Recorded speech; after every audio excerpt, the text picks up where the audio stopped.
రచించింది శంకర భగవత్పాదులు వారు. శతకోటి ప్రవిస్తులను ఊరికనే అంటారు ఆయన. ఒక లెక్కలో శతకోటి ప్రవిస్తున్నాయి.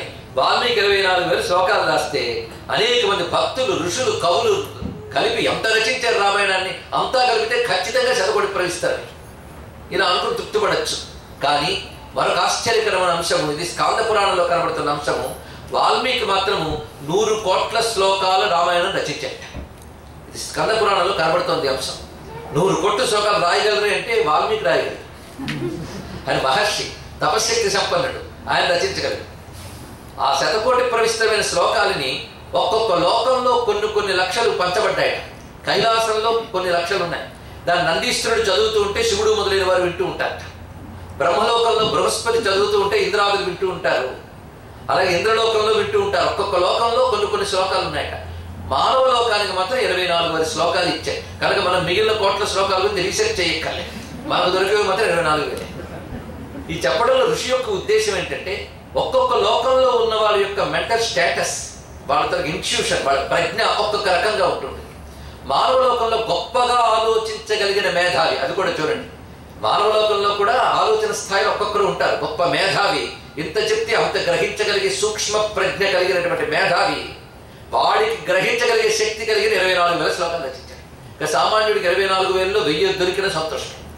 ఇక మిగిలిన లోకాల్లో ఆ దేవతాలోక ప్రజ్ఞ గల వారికి తగ్గట్టుగా రచించాడు. అది తెలుసుకోవాల్సింది ఇక్కడ. మొత్తానికి రామాయణం దేవతలకు కూడా గౌరవమైనటువంటి గ్రంథం అని మనకు తెలుసుకున్నది. అందుకే రామాయణం నేను చెప్తున్నాను, మీరు వింటున్నారని కాకుండా మనందరం కలిసి రామాయణ కథాయజ్ఞం చేస్తున్నామని తెలుసుకోవాలి. వాల్మీకి స్పష్టంగా చెప్తాడు రామాయణంలో, ఎక్కడ రామకథ జరుగుతుందో అక్కడ దేవతల ఆనందంతో నృత్యం చేస్తారని చెప్పాడు. కాబట్టి ఈ 9 రోజులు వెంకటరాముని సన్నిధిలో సమస్త దేవతలు, ఋషులు కూర్చున్న చోట మనం రామకథ వినబోతూ ఉన్నాం. అంతేకాదు, రామాయణం సాక్షాత్తుగా వేదస్వరూపమే అని వాల్మీకి చెప్పాడు. రామాయణం వేద సమం 2 చోట్ల చెప్తాడు. మొట్టమొదట బాలకాండలో, చిట్ట చివరికి యుద్ధకాండలో కూడా రామాయణ ప్రశస్తి చెప్తూ రామాయణం వేద సమం అని 2-3 సార్లు చెప్తాడు. అంటే వేదము ఎలాంటి శక్తివంతమైనదో రామాయణం అటువంటిదే. వేదం ఏ ధర్మాన్ని చెప్పిందో, ఏ జ్ఞానాన్ని చెప్పిందో వేదం 2 చెప్తుందండి. తెలుసుకోండి, ధర్మము, జ్ఞానం. ఇదే వేదం అంటే, ఇంకోటి ఏమి కాదు. ధర్మం ఎలా ఉండాలో ఎలా ఉండకూడదో చెప్పే ధర్మం. తెలుస్తున్నది కదా, ఎలా ఉండాలో అలా ఉందాం, ఎలా ఉండకూడదు అలా ఉండకూడదు. ఇది వేదం చెప్తాం, ధర్మం. ఈ ధర్మం వల్ల మనం చిత్తాన్ని శుద్ధం చేసుకుని గ్రహించవలసింది బ్రహ్మజ్ఞానం, అది జ్ఞానం. ఈ 2 వేదం చెప్పారు. అదే ధర్మం అంతా కర్మకాండ అన్నాం, జ్ఞానం అంతా ఉపనిషత్కాండ అని చెప్తాం. 2 వేదం ఇస్తుంది. ఈ ధర్మము, జ్ఞానము, వేదము చెప్తూ ఉంటే ఆ ధర్మ జ్ఞానాలు నిలపడానికి అవతరించి, ఆ ధర్మాన్ని, జ్ఞానాన్ని తాను అనుష్ఠించి మనకు ఆదర్శంగా చూపించిన నారాయణ కథ రామాయణం. అందుకే వేదము యొక్క కథారూపమే రామాయణం. అంతేకాదు ఇంకా చాలా రహస్యాలు ఉన్నాయి. అవి రామాయణం చెప్పుకుందాం. రామాయణం కేవలం ధర్మాన్ని బోధించే గ్రంథం మాత్రమే కాదు. రామాయణం పఠనం చేసిన, శ్రవణం చేసిన, పారాయణం చేసిన, యజ్ఞములు చేసిన ఫలితం లభిస్తుంది. రామాయణం యజ్ఞ స్వరూపం. రామాయణం మొత్తం కలిపితే ఒక యజ్ఞ రహస్యాలు ఉన్నాయి అందులో. వేదాలు నేర్చుకుని, పండితుల సహాయంతో అర్థం చేసుకుని యజ్ఞయాగాలు చేయడం అనేది చిన్న విషయం కాదు. అవన్నీ చేస్తే ఏ ఫలితం వస్తుందో రామాయణం వింటే అది వస్తుంది. అలాంటి యజ్ఞశక్తులతో రామాయణాన్ని రచించాడు వాల్మీకి. వాల్మీకి కథారచయిత కాదు, మంత్రద్రష్ట. వేదముల యందు వాల్మీకి మంత్రద్రష్టగా చెప్పబడ్డాడు. వేద ఋషి వాల్మీకి. ప్రచేతస మహర్షి యొక్క 10వ పుత్రుడు వాల్మీకి. ఇది కూడా తెలుసుకోవాల్సిన అంశం. మహర్షి పుత్రుడు ఆయన. ప్రచేతస మహర్షి యొక్క 10వ పుత్రుడు. పైగా రామాయణం సత్యమా కల్పనయా అనే ప్రశ్నకు తావు లేకుండా రాముడు పట్టాభిషిక్తుడై పాలన చేస్తున్న కాలంలోనే వాల్మీకి రచించారని ఆయన చెప్పుకున్నాడు. మనకి ఇంక సందేహం ఎందుకు? పైగా చిత్రం ఏంటంటే, రామకథలో వాల్మీకి ఒక పాత్ర, అది ఒక అద్భుతమైన అంశం. రాముడు వనవాసం చేస్తున్నప్పుడు అనేక మంది మహర్షుల్ని కలుస్తాడు. అందులో వాల్మీకి ఒకడు. అనేక చోట్ల మనకి వాల్మీకి పాత్రగా కనబడతాడు. అటువంటి వాల్మీకి స్వయంగా రామానుభవం పొందినటువంటి వాడు. అలాంటి వాల్మీకి ఏ సందర్భంలో రామాయణం రచించాడని తానే బాలకాండలో చెప్పుకుంటూ ఉన్నాడు. దాన్ని మనం అవతారిక అని అంటారు. దాన్ని ప్రారంభించుకోబోతున్నాం. ఈ అవతారికలో మొత్తం రామాయణం యొక్క రహస్య శక్తి అంతా దాగి ఉన్నది, బీజశక్తి. ఇది తెలిస్తే రామాయణం అంతా మనకు సులభం అర్థం చేసుకోవడం. కాబట్టి ఏకాగ్రంగా దీన్నే పట్టుకోవాలి మనం. ప్రారంభమవుతోంది. తపస్వాధ్యాయ నిరతం తపస్వీ వాగ్విదాంబరం నారదం పరిపప్రచ్చ వాల్మీకి మునిపుంగవం. ఇది ప్రథమ శ్లోకం. ఇక్కడ పారాయణ చేసేటప్పుడు, పఠనం లేదా ఉపన్యాసం చెప్పేటప్పుడు వాల్మీకి రామాయణం గ్రంథం కానీ ఆ శ్లోకములు కానీ పీఠం మీద పెట్టుకునే చెప్పాలి. శాస్త్రం భాగవతం కానీ రామాయణం కానీ ఎంత నోటి కంఠోపాఠం అయినప్పటికీ కూడా రామాయణం కనీసం శ్లోకములు రచించుకునే చెప్పాలి. ఎందుకంటే కథ చెప్తూ కాకుండా మధ్య మధ్యలో శ్లోకాలు చదువుతూ ఉండాలి. ఆ చదివితే ఆ శ్లోకముల్లో ఉన్న మంత్రశక్తి వినేవారిని చదివేవారిని ఆ పరిసరాలని పవిత్రం చేస్తుంది కనుక అలా శ్లోకాలు అక్కడక్కడ చెప్పుకుంటూ ఉన్నాం. శ్లోకం అర్థం కాదు కానీ శ్లోకం శ్రవణం చేస్తే ఆ శక్తి మనకి ప్రయోజనం కలిగిస్తుంది. ఇక్కడ మందేవి మనకు అర్థం కాదు కానీ వేసుకుంటే మాత్రం ప్రయోజనం ఉంటుంది. అదేవిధంగా శ్లోకములు కూడా చెవులో పడితే చాలు మన జన్మలు తీర్థార్థం అవుతాయి. అలా మనం ఇక్కడ శ్లోకములు అవసరమైన చోట్ల చెప్పుకుంటూ 9 పూటల్లో రామాయణం చెప్పుకుందాం. 9 పూటల్లో చెప్పగలమా? చెప్పలేమని తెలిసి మీరు నేను సిద్ధమయ్యాను. మరి ఎన్ని పూట్లు ఉండాలంటే ఎన్ని పూట్లు ఉండాలి? ఏం చెప్పగలం? ఒక్కొక్క శ్లోకానికి అంతరార్థాలు చెప్పుకుంటూ 24,000 చెప్తే చెప్పేవాడికి తీరిక, వినేవాడు గోపిక ఉంటాయి. సరే, మన దాహం వేసిందని ఒక నదిని చూపించి బాబు దాహం వేసిందంటే నది కనబడుతుంది తాగవయ్యా అన్నట్టు. అబ్బో అంత నీరా నేను తాగలేనండి అంటే అంత నీరు నువ్వు తాగలేకపోయినా నీ దాహం తెచ్చుకుని ఎంతో కొంత. కనుక రామాయణం ఎంతైనా మన దాహం తీర్చుకోవడానికి మన బ్రతుకులు తరింపు చేసుకోవడానికి ఈ 9 రోజులు సంసిద్ధమవుతాం. అద్భుతమైన ఉపక్రమణిక ప్రారంభం జరుగుతుంది. పైగా గాయత్రి మంత్రాక్షర సంహితంగా రామాయణం రచించారు అని లోకంలో చాలా మందికి తెలిసిన అంశం. వేదమాత అయిన గాయత్రి, ఆ గాయత్రి 24 అక్షరాలతో ఒక్కొక్క అక్షరంతో ప్రారంభించి 1000 శ్లోకాలు. ఆ 1000 శ్లోకాలు ప్రారంభంగానే 2వ అక్షరం. అలా 24,000 శ్లోకాలు కూర్చబడ్డాయి. ఉత్తర రామాయణంతో కలుపుకుని 24,000 శ్లోకాలు అవుతాయి. ఇదంతా వాల్మీకి రచన. ప్రారంభం తకారమే ప్రారంభమవుతుంది. తపస్వాధ్యాయ నిరతం తపస్వి వాగ్విదాంబరం నారదం పరిపప్రచ్ఛా వాల్మీకి మునిపుంగవం. తపస్వాధ్యాయ నిరతం చాలా గొప్ప విశేషమైన అంశం చెప్తున్నానండి. మొన్ననే ఇంటర్నేషనల్ యోగా డే అయింది మనకి కదా. చాలా మంది మనం అనుకుంటాం యోగం వేరండి, మన రామాయణము భారతము హిందూ మతం పూజలు పునస్కారాలు వేరండి అని.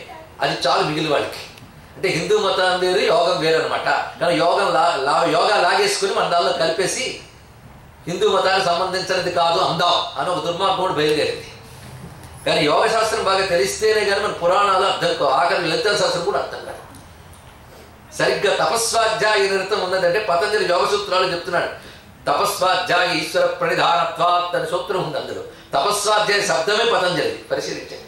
ఇంకా లలితా శాస్త్రాన్ని కూడా మైత్రియాది వాసనాలభ్య ఇవన్నీ అర్థం కావాలంటే యోగశాస్త్రం తెలియకపోతే అసలు అర్థం కాదండి. అభ్యాసాతి యజ్ఞాతి ఇవన్నీ. కానీ యోగశాస్త్రం అంతా కనబడుతుంది రామాయణంలో, భారతంలో, భగవద్గీతలో, అన్ని చోట్ల. కనుకనే తీర్థానికి తీర్థం ప్రసాదానికి ప్రసాదంగా కాకుండా యోగశాస్త్రం, ధర్మశాస్త్రం, మంత్రశాస్త్రం, జ్యోతిష్ శాస్త్రం, ఉపాసనా శాస్త్రం, అన్ని శాస్త్రాలు కలిసిన మతం పేరు హిందూ మతం. ఇది తెలుసుకోవాలి. ఇక్కడ మన హిందూ ధర్మం యొక్క స్వరూపం ఇన్ని శాస్త్రాల బలం కలిగి అందుకు ఒకదానికొకటి లింకు తగులుతూనే ఉంటుంది, ఒకదానికొకటి కలిసే ఉంటుంది. అది పరిపుష్టి అవుతుంది. ఒకదానికొకటి సబ్స్టిట్యూషన్ కాదు, ఒకదానికొకటి కాంప్లిమెంటరీ. ఒకదానితో ఒకటి కలిసి బలం అవుతుంది మనకి. ఎందుకంటే తపస్వాధ్యాయ కనబడడానికి ఉత్సాహం కూడా చెప్తున్నాయి ఇక్కడ. తపస్వాధ్యాయ నిరతం తపస్వి వాగ్విదాంబరం. ఇందులో భావం ఏంటంటే వాల్మీకి నారద మహర్షిని ప్రశ్నించాడు. ఇది శ్లోకంలో భావం. నారద మహర్షి వాల్మీకి ఆశ్రమానికి వచ్చారు. వచ్చినప్పుడు ఆయనను వాల్మీకి అడుగుతున్నాడు. ఎటువంటి నారదుని ఎటువంటి వాల్మీకి అడుగుతున్నాడు అది చూపిస్తున్నారు ఇక్కడ. తపస్వాధ్యాయ నిరతం తపస్వి వాగ్విదాంబరం నారదం పరిపప్రచ్ఛ వాల్మీకి మునిపుంగవం. నారదునికి 3 విశేషణాలు. తపస్వాధ్యాయ నిరతం, నిరంతరం తపస్సు స్వాధ్యాయం. స్వాధ్యాయం అంటే వేదాధ్యయనం. నిరంతరం తపస్సు వేదాధ్యయనం చేస్తున్నవాడై వాగ్విదాంబరం, వాక్కుల నేర్పరుల్లో శ్రేష్ఠుడు. అంటే వాక్కులనగా శాస్త్రములు, జ్ఞానము. దానిలో తెలిసిన వారు చాలా మంది ఉన్నారు. తెలిసిన వారిలో గొప్పవాటు మళ్ళీ వాగ్విదాంబరం. తర్వాత మునిపుంగవం, ఆయన మునిపుంగవుడు. ముని అంటే భగవద్ అనుభవాన్ని పొంది అనుభవంలో ఎప్పుడు ఉండేవాడిని ముని అనాలండి. ఇప్పటికి అర్థం చేసుకుంటే చాలు. అలాంటి నిరంతర భగవద్ అనుభవం కలిగిన మహాత్ముడు. ఇది నారదుని యొక్క విశేషం. ఎందుకంటే ఎవడు మాట్లాడాడు, ఎవడితో మాట్లాడాడు అనే దాన్ని బట్టి సబ్జెక్టుకు వాల్యూ ఉంటుంది. ఎటువంటి వాడు నారద మహర్షి. తపస్వాధ్యాయ నిరతం వాగ్విదాంబరం మునిపుంగవం. ఆయన అడుగుతున్నవాడు ఎవడు? కొంతమంది పాపం ఎవరైనా కనబడితే టైం పాస్ నాకు డౌట్ అండి. ఏమంటే కొన్ని క్వశ్చన్స్ కావాలంటే ఇన్ని అడగండి అన్నప్పుడు మా మీద ఉసుకొలుపుతుంటారండి కొందరిని. వాళ్ళకి కేవలం క్యూరియాసిటీ లేదా అలాగే దొరికాడు కదా టైం పాస్ అని. కానీ అలాంటి ప్రశ్నలు కావు. తద్విద్ధి ప్రణిపాతైన పరిప్రశ్నేన సేవయ ఉపదేక్షంతి తే జ్ఞానం జ్ఞానస్తత్వదర్శన. ప్రశ్న అడగాలంటే నిరంతర తపన ఉండాలి, నిరంతర జిజ్ఞాస ఉండాలి. అంతేగాని కేవలం అవుట్ ఆఫ్ క్యూరియాసిటీ కాదు అడగడం. ఇంట్రెస్ట్, ఒక సీకర్ అడిగిన ప్రశ్నకి, ఒక సాధకుడు అడిగిన ప్రశ్నకి, నిరంతర తపన పడి జిజ్ఞాస అడిగిన ప్రశ్నకి, సామాన్యుడు అడిగిన ప్రశ్నకి చాలా తేడా ఉంటుందండి. అందుకే వైవాటుగాళ్ళందరికీ కిరీటాలు పెట్టక్కర్లేదు. అడుగుతున్న వాడు తపస్వి. వాల్మీకి గొప్ప గొప్ప విశేషణం ఉన్నది ఇక్కడ. తపస్వి, ఆయన ఒక తపస్వి. ఎవరు? వాల్మీకి. అలాంటి తపస్వి అయిన వాల్మీకి ఈ 3 విశేషణములు కలిగిన నారదుడు అడుగుతున్నట్ట. ఏమని అడుగుతున్నాడో కింద చూపిస్తున్నారు ఇక్కడ. కోన్వస్మిన్ సంప్రదంలోకే. ఇక్కడ ఈ ప్రశ్న జాగ్రత్తగా అర్థం చేసుకోవాల్సినది. ఇందులో రహస్యం ఉన్నదండి. ముందే ఇక్కడ కొంత మిమ్మల్ని మానసికంగా సంసిద్ధులు చేయడానికి నా ప్రయత్నం నేను చేస్తున్నాను. ఏంటంటే ఇది కేవలం పై కథ చెప్పడం జరగదు. కథ చెప్తూ దానిలో ఉన్న ఆంతర్యాన్ని చెప్పడానికి నా ప్రయత్నం నేను చేస్తాను. సంసిద్ధమైన గ్రహించలేకపోతే మాత్రం నా మీద కోపగించుకోవచ్చు. ఆంతర్యం చెప్పడానికి నా ప్రయత్నం. ఎందుకంటే మహర్షి పై లేనిపోని ఆంతర్యాలు చెప్పడం కదండి, అక్కడ ఉన్నదే వాల్మీకి హృదయం చెప్పడానికి నా తాపత్రయం. హనుమంతుడి పాదాలకు నమస్కారం చేసుకుని ఎవరు విన్నా వినకపోయినా ఆయన కూర్చొని ఖచ్చితంగా వింటాడు కనుక ఆయనకి దండం పెట్టి ప్రారంభించుకుందాం. ఇది ఎలా ప్రారంభమవుతుందో చూడండి. అసలు కొంచెం వేదాంత శాస్త్రంతో అనుబంధం ఉంటే బ్రహ్మసూత్రాలు ఎలా ప్రారంభమో అలా ప్రారంభమైంది. అథాతో బ్రహ్మ జిజ్ఞాస, అది ప్రారంభం, మొదటి సూత్రం. అంటే పరబ్రహ్మము గురించి తెలుసుకోవాలని జిజ్ఞాస ఉంటేనే వేదాంతం కావాలి. జిజ్ఞాస అంటే జ్ఞాతుం ఇచ్ఛా జిజ్ఞాస, తెలుసుకోవాలనేటువంటి తపన. అలాంటి తపన కలిగి ఉండడం, బ్రహ్మము గురించి తెలుసుకోవాలనే తపనతో తెలిసిన మహాత్ముని ఆశ్రయించి తెలియజేయమని అడగాలండి. దీనికి జిజ్ఞాస అని పేరు. అందుకే ఆ తెలుసుకోవాలనే తపనతో అడుగుతున్నాడు ఎవడు? వాల్మీకి. అడగడానికి ఆయనకు అర్హత ఉంది. ఆయన నిరంతరం తపస్వి, నియమపాలకుడు, సాధకుడు. అలాంటి మహాత్ముడు దేవర్షి నారదుని అడుగుతున్నాడు. ఈ ప్రశ్న మొత్తం కొన్ని శ్లోకాలు వస్తుంది. ఈ శ్లోకం ఒక్కసారి చదివి మొత్తం భావం తర్వాత చూద్దాం. కోన్వస్మిన్ సంప్రతంలోకే గుణవాన్ కశ్చ వీర్యవాన్ ధర్మజ్ఞశ్చ కృతజ్ఞశ్చ సత్యవాక్యో దృఢవ్రత చారిత్రేణ చ కో యుక్తః సర్వభూతేషు కో హితః విద్వాన్ కః కస్ సమర్థశ్చ కశ్చైక ప్రియదర్శనః ఆత్మవాన్ కః జితక్రోధో జ్యుతిమాన్ కో న సూయకః కశ్చ బిభ్యతి దేవాశ్చ జాతరోషస్య సంయుగే. మొత్తం ఈ శ్లోకములు ఒక్కసారి చదువుకుని మీరు అర్థాలు తెలుసుకొని ప్రయత్నించేద్దాం. ఇందులో సారాంశం ఏంటంటే, ఓ నారద మహర్షి, ఇప్పుడు నేను చెప్తున్న ఈ 16 గుణాలు కలిగిన వాడు ఇప్పుడు ఈ లోకములో ఉన్నాడా? ఇది ప్రశ్న. అంతేగా నేను అడిగిన ప్రశ్నకి సూటిగా సమాధానం చెప్పు. అయ్యా, పిల్లలు ఇక్కడ ప్లే గ్రౌండ్గా ఆడకుండా ఉంటే నేను చెప్తాను. ఒక దగ్గర స్థిరంగా కూర్చోవాలి. విష్ణు విష్ణు విష్ణు ఇదం విష్ణు విచక్రమే త్రేధా నిధదే పదం. ఆడుకోవాలంటే ఇప్పుడే వెళ్ళిపోండి, 2 నిమిషాలు టైం ఇస్తాను. శ్రీరామ రామ రామ రామ. ఏకాగ్రంగా వినవలసిన అంశంలో ఇంతమందిని చూడగా ఉత్సాహంగా లోతులు చెప్పాలని కుతూహలం నాకు కలిగింది. అదా నిలబడి 9వ రోజు. సరే, ఇప్పుడు ప్రశ్న, ఈ 16 గుణములు కలిగిన వాడు ఇప్పుడు ఈ లోకంలో ఉన్నాడా? ప్రశ్న చాలా ముఖ్యమైనదండి. అంతేగాని అడిగిన ప్రశ్నకి వన్స్ అపాన్ ఎ టైం ఒక ఆయన ఉండేవాడని చెప్పకు. నాకు అదొద్దు. ఎందుకంటే ఆయన ఏ గుణంలో ఎవడు చూడొచ్చాడు, నాకు అదొద్దు. అలాగే పురాణంలో ఏమి చెప్పారనగా అని మొదలుపెట్టు. నాకు కావలసింది ఇప్పుడు. కోన్వస్మిన్ సంప్రతం. సంప్రతం అంటే ప్రస్తుతం, ఇప్పుడు. ఇప్పుడు ఈ లోకంలో ఈ 16 గుణాలు కలిగిన వాడు ఉన్నాడా? ఇది నాకు కావాలి. ఇప్పుడు ఈ గుణాలు ఒక్కసారి ఆలోచించండి. నిజంగా ఒక్కసారి మనం ఊహ చేసుకుంటే 16 గుణాలు కలిగిన వాడు అక్కడ కనబడితే ఇంకా అంతకంటే కావాల్సిందే ఉందండి. ఈ గుణాలు ఒక్కొక్కటి. మొట్టమొదటి చెప్పడం గుణవాన్. ఇది జాగ్రత్తగా గుణాలు గుర్తుపెట్టుకుంటే తర్వాత దీన్ని ఆంతర్యం బయటకు తీద్దాం. ముందు బయట అర్థం. గుణవాన్, అన్ని గుణములు కలిగినటువంటి వాడు.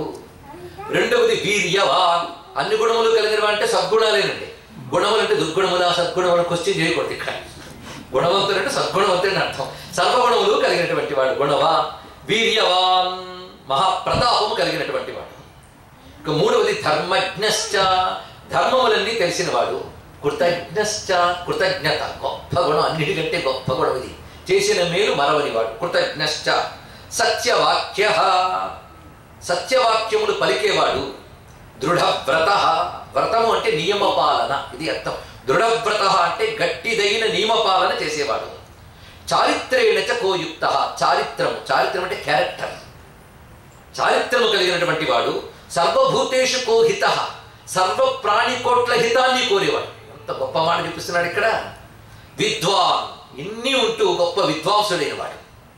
విద్వాంసుడైన వాడు మాత్రమే కాకుండా సమర్థశ్చ, సమర్థుడు, క్యాపబుల్, ఏదైనా చేయగలిగినటువంటి సమర్థుడు. అంతేకాదు ప్రియదర్శన, అందరికీ ప్రీతి కలిగించేవాడు. ఇలాంటి వాడు దొరకడం సృష్టిలో మహా కష్టం. ఒకడు నాకు అట్లంటే చాలా ఇష్టం అంటే నువ్వు 1000 చెప్పు 1,00,000 చెప్పు నాకు నచ్చడంటాడు. లోకల్ని సహజం. కానీ ఎవరికైనా సరే ఆయన చూస్తే ప్రీతి కలుగుతుందట. అలాంటిది ప్రియదర్శనుడు అన్నారు ఇక్కడ. ప్రియదర్శనుడు అంటే చంద్రవత్ ప్రియదర్శన అంటాడు వాల్మీకి మరొక చోట. చంద్రుడు ఉన్నాడు, చంద్రుడు ఎవరికి నచ్చడో చెప్పండి. చూసావా చంద్రుడు ఎంత బాగున్నాడో అంటే ఎప్పుడైనా బాగున్నాడు అనాల్సిందే. అయినా కూడా అనలేదనుకోండి వాడు దౌర్భాగ్యుడు అనాల్సింది, అది వేరే విషయం. అందమైన చంద్రుడిని చూస్తే అబ్బా చూడలేమండి అని ఎవడు అనలేడు. సూర్యుడు ఇష్టమే కానీ సూర్యుడు చూడలేం, చంద్రుడు అందరూ చూస్తారు. అలా చంద్రవత్ ప్రియదర్శన, అంత చక్కటి మాట అన్నారు. అందుకే రామచంద్రుడు అన్నారేమో. ప్రియదర్శన.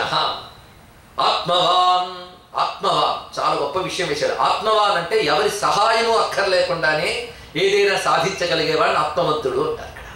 ఆత్మవాన్ జిత క్రోధ, క్రోధాన్ని జయించినటువంటి వాడు. ద్యుతిమాన్ మంచి వర్చస్వి, బ్రైట్ఫుల్ అంటాం కదా మనం, వర్చస్సు కలిగినటువంటి వాడు. కోనసూయక అసూయ లేనివాడు. అసూయ అంటే చాలా గొప్ప విషయం. అసూయ అంటే జలసీన లోకంలో అంటారు, దాని మరో పేరు ఈర్ష్య. ఈర్ష్య అసూయ కవల పిల్లలు కనుక కొంచెం ఖర్చు చెబుతుంటాం మనం, అంతేగా ఇంకేం లేదు. ఈర్ష్య నుంచి అసూయ పుడుతుందట. అసూయ అంటే గుణాన్ని కూడా దోషంగా చూడడం.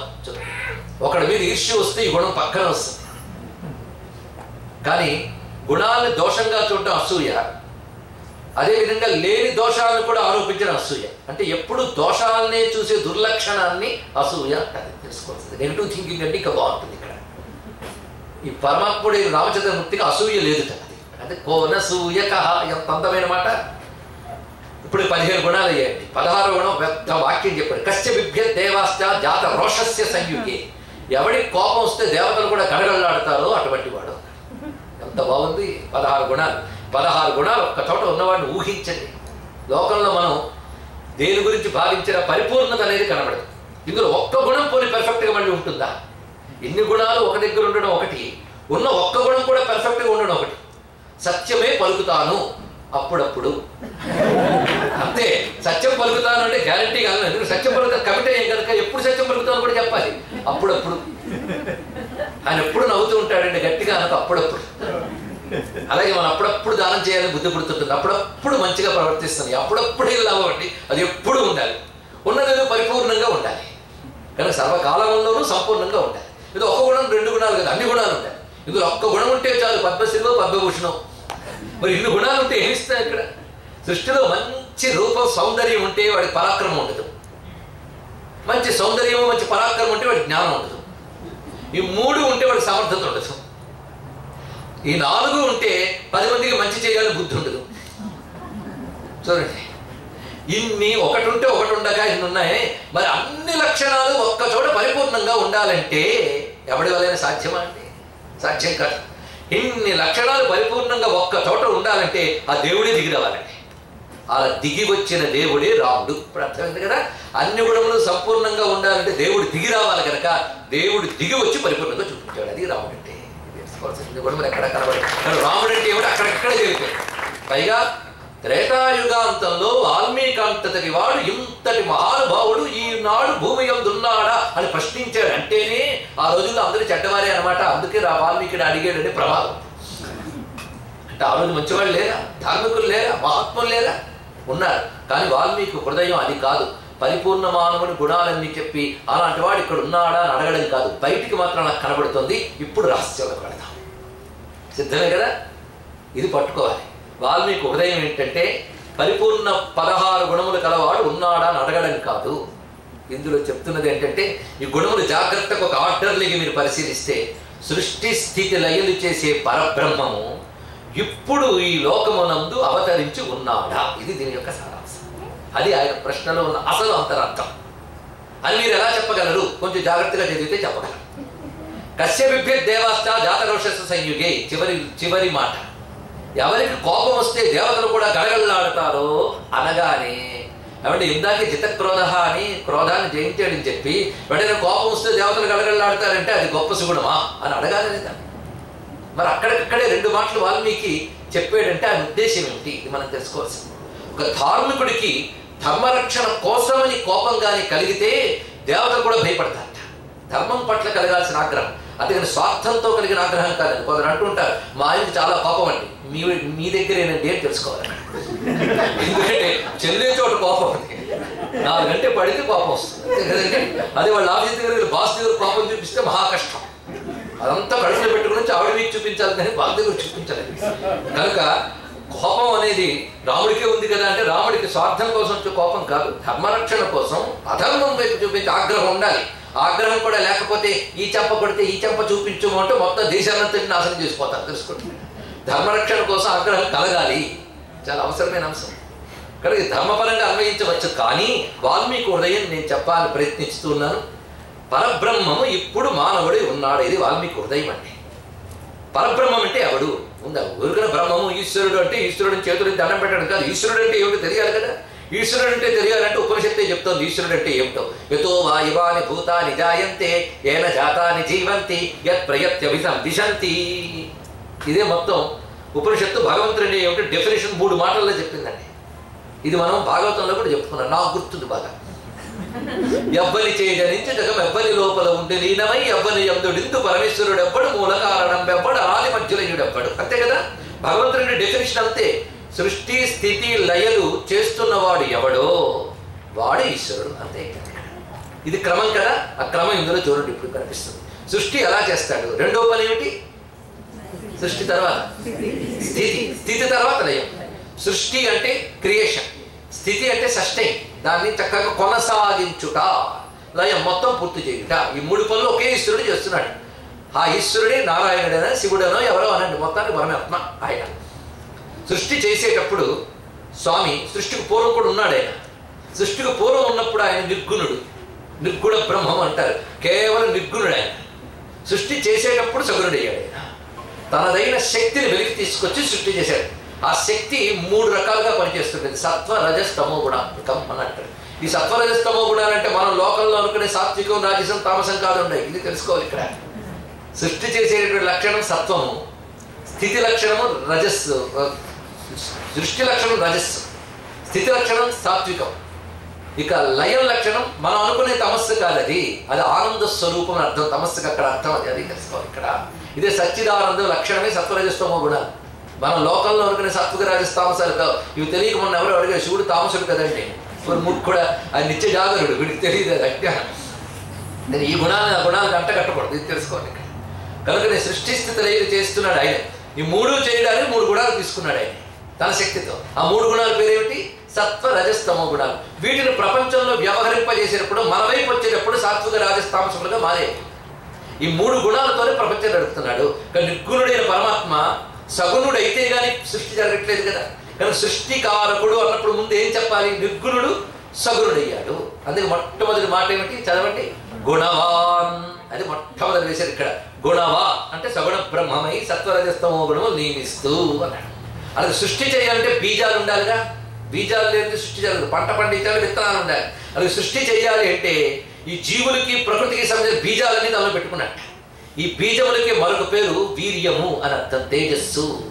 తండ్రి బీజశక్తిని తల్లి యందు నిక్షిప్తం చేస్తే సంతానం కలుగుతుంది.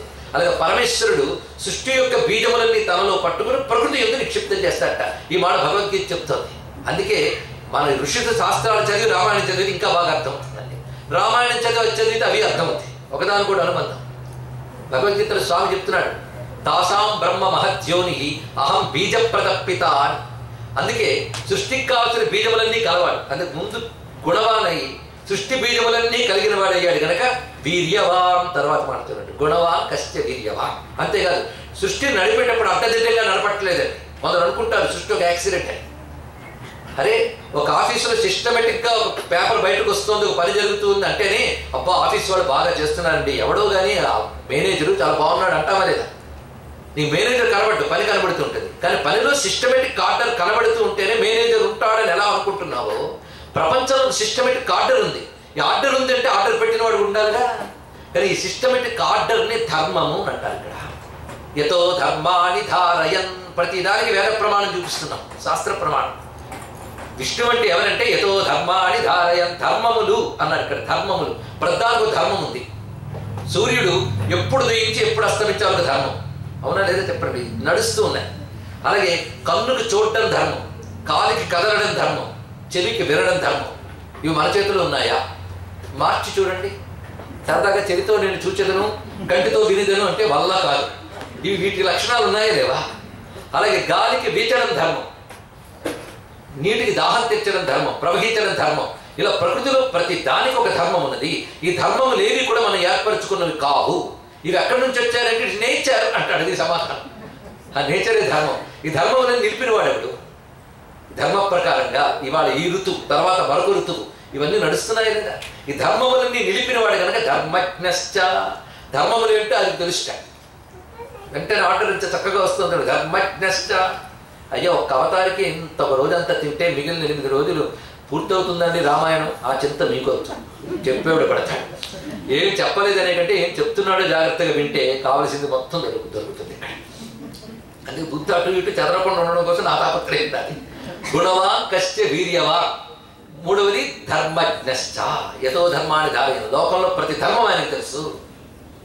తర్వాత కృతజ్ఞశ్చ. తర్వాత మాట కృతజ్ఞుడు. కృతజ్ఞుడు అనే మాటకి ఇంతవరకు హ్యూమన్ క్వాలిటీ కింద చెప్పాము. ఇప్పుడు డివైన్ క్వాలిటీ కింద వీటిని ఇప్పుడు డిఫైన్ చేస్తున్నాం మనం ఇక్కడ. నేను ఇంగ్లీష్లో చెప్పాను అనుకోవద్దండి, కొంచెం హోమ్లీగా అనిపిస్తుంది చెప్తున్నాను. ఎందుకంటే నాకు అమెరికాకు వస్తే ఒక సరదా ఉంది. వర్జీనియాకి వచ్చినప్పుడు మంచి తెలుగు వినాలని. అది మా చందు వాళ్ళకి తిరుగుతున్నాం. ఎక్కడో 1-2 తప్పనిసరి వ్యవహారిక పదాలు తప్ప అంత తెలుగు మాట్లాడాలని ఉంటుంది.